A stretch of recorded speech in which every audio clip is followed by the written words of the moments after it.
Hello বন্ধুরা, চলে এসেছি তোমাদের সামনে নতুন একটি ভিডিও নিয়ে। এই ব্লগে আমি তোমাদের সঙ্গে শেয়ার করব আমাদের গ্যাংটক থেকে ডালখোলা পৌঁছাবার কিছু সুন্দর মুহূর্ত। Welcome to DS blog. আমি দীপঙ্কর। চলো শুরু করা যাক আজকের ব্লগটি। গুড মর্নিং বন্ধুরা, ওয়েলকাম টু মাই চ্যানেল। দেখো কাঞ্চনজঙ্ঘাকে কত সুন্দর দেখতে লাগছে। আজ আমরা গ্যাংটক থেকে বেরিয়ে যাব। চলো ঝটপট রেডি হয়ে নিই। রেডি হয়ে চলে এসেছি রুফটপে। ব্রেকফাস্টটা সেরে নেব। মোটামুটি লাগেজ প্যাকিংও রেডি, সব কিছু ওকে। আজ ব্রেকফাস্টে পুরি আর সবজি। চলো ঝটপট ব্রেকফাস্টটা করে নিই কাঞ্চনজঙ্ঘাকে দেখতে দেখতে, তারপর আবার তোমাদের সঙ্গে কথা হবে। আমরা সব রেডি, এবার জাস্ট বেরিয়ে যাওয়ার পালা। Tank bag, saddle bag, even jacket সব কিছুই অ্যারেঞ্জ হয়ে গেছে, গোছানো হয়ে গেছে। ওরা গাড়ি আনতে গেছে, বাইকটা নিয়ে আসলে আমরা বেরিয়ে যাব। ভালোই কাটলো সময়গুলো, আরও ভালো হতে পারতো যদি না বাইক দুটো প্রবলেম করতো। যাক, হয়ে গেছে, ভবিতব্যের খেলা, আর কি করা যাবে। তো ভালো কাটলো, ওই চই করে কেটে গেল। বেরিয়ে যাব, রেডি পুরো। ওই বাইকটাও রেডি, এটাও অলমোস্ট রেডি। বন্ধুরা, ঈশ্বরের নাম নিয়ে শুরু করলাম আজকের জার্নিটা। সবার আগে আমাদের শিলিগুড়িতে যেতে হবে, কারণ বাবায়ের গাড়িটা একটু প্রবলেম করছে।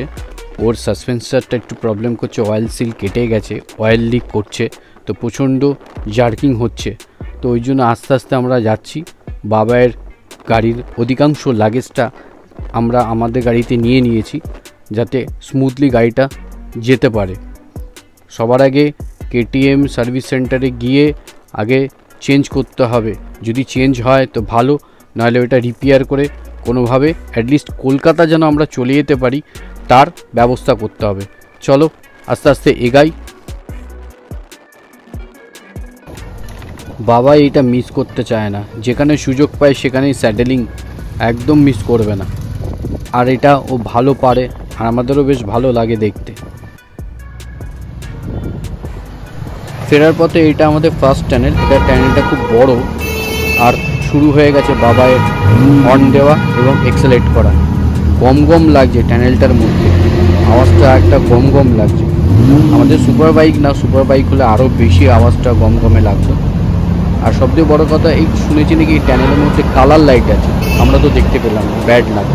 যাওয়ার সময়ও দেখতে পাইনি, ফেরার পথেও দেখতে পেলাম। চলো এগাতে থাকি। সলিড লাগলো। এই রাইডে বন্ধুরা প্রবলেম আমাদের সঙ্গই ছাড়ছে না। আসার সময় আমার বাইকটা প্রবলেম হলো, আর যাওয়ার সময় বাবায়ের বাইকটা প্রবলেম হলো। তারপরে রাস্তার এই অবস্থা, বাবায়ের সকারটা এতটা প্রবলেম করছে। দেখো বাইকটা কী হারে দুলছে, তোমরা দেখতেই পাচ্ছ কী হারে দুলছে। তার উপরে রাস্তার এই কন্ডিশন, একদম ধীরে সুস্থে আস্তে আস্তে আমরা যাচ্ছি। কিছু করার নেই, আমাদের তো যেতে হবে। যতক্ষণ না পর্যন্ত বাইকটার এই সকারটা আমরা রিপেয়ার বা চেঞ্জ করে নিই, রিপ্লেস করে নিই, ততক্ষণ অবধি আমাদেরকে আস্তে আস্তে যেতে হবে। শিলিগুড়িতে পৌঁছে সবার আগে আমাদের কাজ থাকবে এই বাইকের সকারটা রিপেয়ার অথবা রিপ্লেস, যেটা আমরা করতে পারবো। কেটিএম যেটা করে দিতে পারবে। আর বাবাই আবার স্যাডেলিং, ও এতটুকু সুযোগ ছাড়ে না স্যাডেলিংয়ের। আমরা চলে এসেছি সিংথামে। এটা হলো সিংথাম ব্রিজ, আর এই ব্রিজের তলা থেকে বয়ে চলেছে রানীখোলা নদী। এই সিংথাম ব্রিজটা রানীখোলা নদীর উপরে সিচুয়েটেড। আর এখান থেকে রংপুর ডিস্টেন্স হলো 11 থেকে 12 কিলোমিটার। আর কিছুটা গেলেই আমরা একটা ছোট্ট টানেল পাবো। এখানে মাইল ফলক বলছে মেনলি 30 কিলোমিটার, আর রংপুর 11 কিলোমিটার। এটা হলো আমাদের সেকেন্ড টানেল, এরপর আর কোনো টানেল নেই। আর রাস্তার অবস্থা তোমরা দেখতেই পাচ্ছ, অধিকাংশ জায়গায় রাস্তা খারাপ, কারণ রাস্তার কাজ চলছে। তিস্তা যা দাপিয়ে বেরিয়েছে সেগুলোকে আস্তে আস্তে মেরামত কাজ চলছে। অনেক জায়গায় ধস নেমে রাস্তা খারাপ হয়ে গেছে, সেগুলোকে রিপেয়ারিংও চলছে। কিছু জায়গায় রাস্তা ভেঙে গেছে, সেগুলোকেও রিপেয়ারিং চলছে। তো আস্তে আস্তে নর্মাল লাইফে ফিরে আসছে গ্যাংটক তথা এই সিকিম। আমরা চলে এসেছি রংপো। এটি হলো রংপো অটল সেতু। এইটা ক্রস করলে আমরা সিকিম থেকে ফাইনালি আউট হয়ে যাব। মানে এটা বলতে পারো তোমরা সিকিম আর ওয়েস্ট বেঙ্গলের বর্ডার। দুর্দান্ত করেছে ব্রিজটা, এর আগের ভিডিওতেও বলেছি। পরিবেশটা দেখো, চারদিকের সিনারিটা দেখো, দুর্দান্ত। বিশেষ করে এই জায়গাটা দেখো, এত ভালো লাগছে, এত সুন্দর লাগছে। পাহাড়ের যে খাঁজগুলো, চারিদিকে যে পাহাড়, আর তার মধ্যে এত সুন্দর ব্রিজটা। এই রংপো ব্রিজের তলা থেকে বয়ে চলেছে রংপো নদী। দুর্দান্ত লাগছে, ফাটাফাটি লাগছে। চলো আমরা সিকিমের সীমানা ক্রস করে আমরা ওয়েস্ট বেঙ্গলে ঢুকে গেলাম। মাইল ফলক বলছে সেবক এখান থেকে 54 কিলোমিটার আর শিলিগুড়ি 76 কিলোমিটার। সবার আগে শিলিগুড়িতে গিয়ে আমাদের বাবাইয়ের গাড়ি কাজটা করিয়ে নিতে হবে। আমাদের ডান দিকে বয়ে চলেছে তিস্তা, একটা বহুরূপী নদী। তার কারণ হলো এখন সে শান্ত, কিন্তু এ যে কত ভয়ানক হতে পারে তা আমরা সবাই দেখেছি। তার প্রমাণস্বরূপ চারদিকে ছড়িয়ে ছিটিয়ে রয়েছে রাস্তা ভাঙা। তো এই জায়গায় আমরা একটু রেস্ট নেব, অনেকক্ষণ ধরে রাইড করছি। রেস্ট নেব 5-7 মিনিট, তারপর আবার রাইডটা কন্টিনিউ করব। 10-15 মিনিটের একটা আমরা ব্রেক নিলাম। ব্রেক নেওয়া হয়ে গেছে, এবার রাইডটা আবার কন্টিনিউ করছি। পাহাড় সত্যি এতটাই সুন্দর, যার টানে লক্ষ লক্ষ মানুষ এই পাহাড় দেখতে ছুটে চলে আসে, বিশেষ করে সিকিম। আর সামনে রয়েছে তিস্তা, কতটা সুন্দর শান্ত। কিন্তু এর ভয়াবহ রূপ যারা দেখেছে, এই সিকিমবাসীদের চোখে একটা যেন দুঃস্বপ্নের মতন। রাস্তার অবস্থা এখনও অনেকটাই খারাপ আছে, বাট রাস্তা রিপেয়ারের কাজ খুব জোর কদমেই চলছে। আমাদের সামনেই আমরা দেখতে পাবো যে সামনের রাস্তা রিপেয়ার হচ্ছে, যেই কারণে গাড়িগুলো আস্তে আস্তে ধীরগতিতে চলছে, সিঙ্গেল লাইনেই চলছে। ডান দিকে দেখতেই পাচ্ছ যে গাড়ি দাঁড়িয়ে রয়েছে। তো এখানে একটু জ্যাম ক্রিয়েট হয়েছে, কারণ এই রাস্তাটা দেখতেই পাচ্ছ, এই রাস্তার কি কন্ডিশন। ল্যান্ডস্লাইডে পুরো রাস্তা পুরো শেষ হয়ে গেছে, ধসে গেছিলো রাস্তাটা, পুরো একদম কিস্তাতে চলে গেছিলো। তো সেই জায়গাটা আবার রিপেয়ার করেছে, বাট এখনও টার্মারিক রোড তৈরি হয়নি। তো আস্তে আস্তে ধীরগতিতে এগোচ্ছে, কারণ রাস্তার অবস্থা খুব একটা ভালো না। সামনে বড় গাড়ি রয়েছে, আর বাঁ দিকেই দেখতে পাচ্ছ কি অবস্থা। কাজ চলছে, ভালোই কাজ চলছে। তার উপরে এই রকম ধুলো, এই তো পুরো একদম সাদা হয়ে যাচ্ছি আমরা।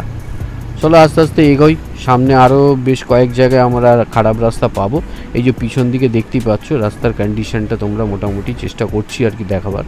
আর এই সাইডটা হলো তো পুরো ল্যান্ডস্লাইড জোন, দেখতেই পাচ্ছ। এই জায়গাটা কিছুটা অনেকটাই ভালো, রাস্তাটা অনেকটাই ভালো। আবার এই জায়গাটা আমরা কিছুটা খারাপ রাস্তা পেয়েছি। মোটামুটি ওভারঅল ভালো খারাপ মিলিয়ে রাস্তাটা পেয়েছি। খুব একটা বিশেষ অসুবিধা হচ্ছে না আমাদের। কিছু কিছু জায়গা ভাঙা আছে, আবার কিছু কিছু জায়গা ঠিক আছে। যেগুলো ভাঙা আছে সেগুলো অ্যাকচুয়ালি রিপেয়ার চলছে। কয়েকদিন আগে তো এই রাস্তা দিয়ে কেউ আসা যাওয়াই করতে পারছিল না, রাস্তা ছিলই না। যেমন এইখানে রাস্তাটা অত্যাধিক খারাপ, কারণ এটা পুরো ল্যান্ডস্লাইড হয়েছে, পুরো একদম রাস্তার অবস্থা খারাপ। অনেকটাই ঠিক করিয়ে ফেলেছে। তারপরে রাস্তার কন্ডিশনটা দেখছো কীরকম ঢালু রাস্তা, আর পাশে রয়েছে তিস্তা, কত সুন্দর ভিউ। একটু তো প্রবলেম হবেই, কিছু ভালো পেতে গেলে তো কষ্ট করতেই হবে। মনটা একটাই খারাপ লাগছে, একটাই কথা ভেবে যে আমরা রিটার্ন হচ্ছি, ছেড়ে চলে যাচ্ছি এই সুন্দর পরিবেশটাকে। আবার কবে আসতে পারবো? নিশ্চয়ই আসতে পারবো, বাট কবে আসতে পারবো, কত তাড়াতাড়ি আসতে পারবো কেউ জানি না, কারণ কাজকর্ম সব কিছু ফেলে আসতে হবে। আমরা চলে এসেছি মেলি বাজারে। এটা হলো মেলি বাজার। এই মেনলি ব্রিজে এখান থেকে রিভার রাফটিং হয়। এই ডান দিকে যে রাস্তাটা দেখছো, এখান থেকে চলে গিয়ে ব্রিজের তলায় রিভার রাফটিংয়ের ব্যবস্থা আছে। এখানে বোটগুলোকে রাখা হয়, গাড়িগুলো মাথায় করে বোট নিয়ে যায়, ওই যে গাড়িগুলো দেখছো তার মাথায় বোট রয়েছে, এখান থেকে রিভার রাফটিংটা স্টার্ট হয়। আর এই মেইন ব্রিজটা ক্রস করে ওপারে গেলে আমরা পেয়ে যাও ওয়েস্ট সিকিম আর সাউথ সিকিম, মানে নামচি, রাবাংলা, পেলিং। দেখো কি শান্ত তিস্তা ডান দিকে বয়ে চলছে, কি শান্ত। কেউ বলতে পারবে না এই তিস্তার ভয়াবহ যে রূপটা একটা সময় সে দেখিয়ে গেছে। সেই তিস্তার এই তিস্তা আকাশ পাতাল তফাৎ, কিন্তু কিছু করার নেই। সামনেই রয়েছে তিস্তা ব্রিজ, ডান দিকে মোড়টা ঘুরলেই আমরা পেয়ে যাব তিস্তা ব্রিজ। তো প্ল্যানিংটা এইরকম আছে, আমরা শিলিগুড়িতে গিয়ে আগে গাড়ির কাজটা করিয়ে তারপরে আমরা লাঞ্চটা করে নেব। এই হলো সেই তিস্তা ব্রিজ। এতক্ষণ ধরে তিস্তা নদী বয়ে চলছিল আমাদের ডান দিকে, এই তিস্তা ব্রিজটা ক্রস করলে তিস্তা নদী চলে আসবে আমাদের বাঁ দিকে। আর এই নদীতে রিভার রাফটিং হচ্ছে, ওই যে দেখতেই পাচ্ছ তোমরা সামনে একটা বোট, ছোট্ট যদিও। তো যাই হোক, আমরা তিস্তা ব্রিজ ক্রস করে আমরা এগিয়ে চললাম। রাস্তার কন্ডিশন দেখছো, এই দেখো কীরকম রাস্তা ধসে গেছে, কাজ চলছে, এক্সটেনশন করছে, কাজ চলছে। আশা করি খুব শিগগিরই ঠিক করে ফেলবে এরা, যদি না আরও কোনো সমস্যা আসে। আর ওই যে নিচে চলছে তিস্তা, আপ ডাউন, কখনো উঠছি কখনো নামছি আবার কখনো উঠছি। চলো এগাতে থাকি আস্তে আস্তে। রাস্তার অবস্থা দেখেছো কি হারে রাস্তায় ধস নেমেছে, দেখো।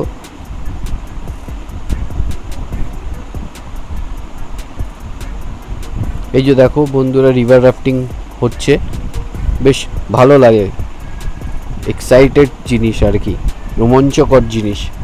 কিন্তু দুঃখের বিষয় আমাদের হাতে সময় নেই। এরপরে বার যখন আসবো ডেফিনেটলি এই রিভার রাফটিংটা করবো, ইচ্ছা তো আছে। আর দেখো আমাদের পাশাপাশি চলছে পুরো তিস্তা,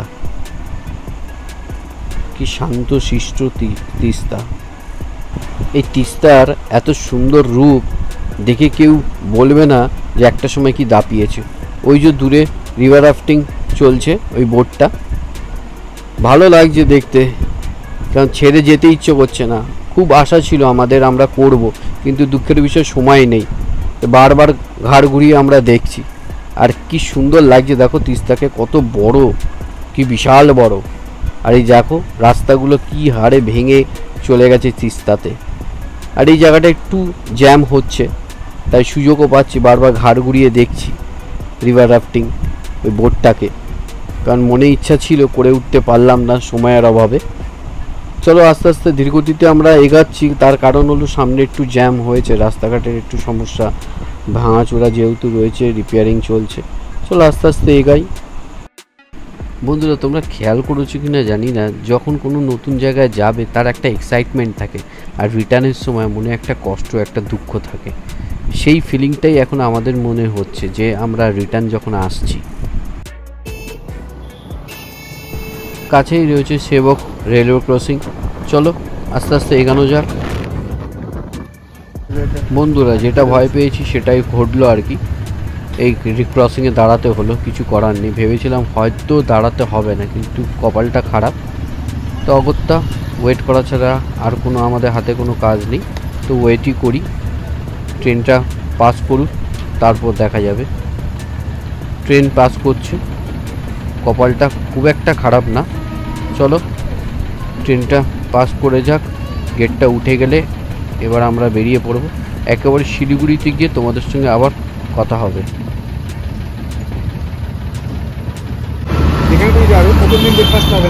আমাদের লাঞ্চ টাইম, আমরা শিলিগুড়িতে পৌঁছে গেছি। সবাই কাজ হয়ে গেছে, কিছু ইলেকট্রিকের কাজ বাকি আছে, ঠিক আছে। আমরা লাঞ্চ টাইম, যাক লাঞ্চটা করে নিই। এই সেই দোকান, যেই দোকানে গাড়ি কাজ হলো, রেডি টু রিপেয়ার। কারণ কেটিএম বলে দিয়েছিল নেই, ওদের কাছে স্টক নেই, আর রিপেয়ার করতে সময় লাগবে। বাট আমরা এখান থেকে খোঁজ পেলাম, আসলাম, সামনে রয়েছে ইন্ডাস্ট্রিয়াল এরিয়া, এর ভিতরেই রয়েছে কেটিএম বাজাজের সার্ভিস সেন্টার। সব গাড়ি এখানে সার্ভিস সেন্টার, ভিতরে রয়্যাল এনফিল্ডেরও সার্ভিস সেন্টার আছে। কারো কোনো অসুবিধা হলে এই জায়গাটায় তোমরা আসতে পারো। খুব খুব কোঅপারেটিভ, রেডি একদম। প্রবলেম সলভ, বাবারও প্রবলেম সলভ, আমারও গাড়ির প্রবলেম সলভ, কোনো অসুবিধা নেই। চলো আমরা শিলিগুড়ি ছেড়ে বেরিয়ে এসেছি, আমরা শিলিগুড়ি ছেড়ে বেরিয়ে এসে আস্তে আস্তে যাচ্ছি ধানতলার দিকে। রাস্তা প্রচণ্ড জ্যাম, প্রচণ্ড জ্যাম। হ্যালো বন্ধুরা, আমরা এখন ধানতলা ক্রস করে একটু এক জায়গায় রেস্ট নিচ্ছি, একটা চায়ের দোকান দেখে। 5-10 মিনিটের রেস্ট। আর ডালখোলা এখান থেকে মাত্র ওই 40 থেকে 42 কিলোমিটার বাকি আছে, তো 5-10 মিনিট একটু বসে তারপর বেরিয়ে পড়ব। এই তো চায়ের দোকান, ওখানে সব বাবাই ওরা বসে রয়েছে। গাড়ি এখন একদম সলিড দৌড়াচ্ছে, গাড়িটার কোনো সমস্যা নেই, সব ক্লিয়ার হয়ে গেছে। তোমাদের সঙ্গে আবার সেই দেখা হবে ডালখোলা পৌঁছিয়ে, ঠিক আছে? ডালখোলা পৌঁছে গেছি। যাওয়ার সময় ডালখোলাতে আমরা যেই রেস্টুরেন্টে খেয়েছিলাম, মানে যেই ধাবাতে খেয়েছিলাম, তারই পাশে একটা রেস্টুরেন্ট আছে, সেখানেই আমরা আজকে ডিনারটা সারব। এটা হলো রাজ দরবার হোটেলের নিচে রয়েছে। যাওয়ার থেকে আসার সময়টা কম লেগেছে এবং খুব ভালো এসেছে। এই রাজ দরবার হোটেলে আসলাম, এখানে ডিনারটা করব। এটা হলো হোটেল রাজ দরবার। আগের দিন আমরা এখানে খেয়েছিলাম দানাপানি ধাবা, আজকে আমরা খেলাম স্যাফরন রেস্টুরেন্টে। আর কিছু সেভাবে বলার নেই, এবার রুমে গিয়ে ফ্রেশ হয়ে ঘুম। সব বাইকার্সরা এখন কিছু কিছু বেরোচ্ছে। এই সেই হোটেল, হোটেল বলো মোটেল বলো, এখানে লেখা আছে হোটেল মোটেল ডালখোলা। মেলা স্পেস, কোনো চাপ নেই। বন্ধুরা, আমাদের ডিনার হয়ে গেছে, এবার শোবার পালা। চলো আজকের দিনের জন্য ভিডিওটা এখানে এন্ড করছি। এখনো অবধি যারা ভিডিওটি পুরো দেখেছেন তাদেরকে থ্যাংক ইউ। আর ভালো থাকবেন, সুস্থ থাকবেন। আমার এই চ্যানেলটি সাবস্ক্রাইব করবেন। ভিডিওটি যদি ভালো লেগে থাকে লাইক, শেয়ার, কমেন্ট ডেফিনেটলি করবেন। আবার নতুন কোনো ভিডিও নিয়ে আপনাদের সঙ্গে আবার দেখা হবে। আজকে ডালখোলাতে আমরা স্টে করে গেলাম, কালকে এখান থেকেই আবার জার্নি স্টার্ট করব ডালখোলা থেকে একদম শিয়ালদা বা কলকাতা। তো গুড নাইট, ভালো থাকবেন।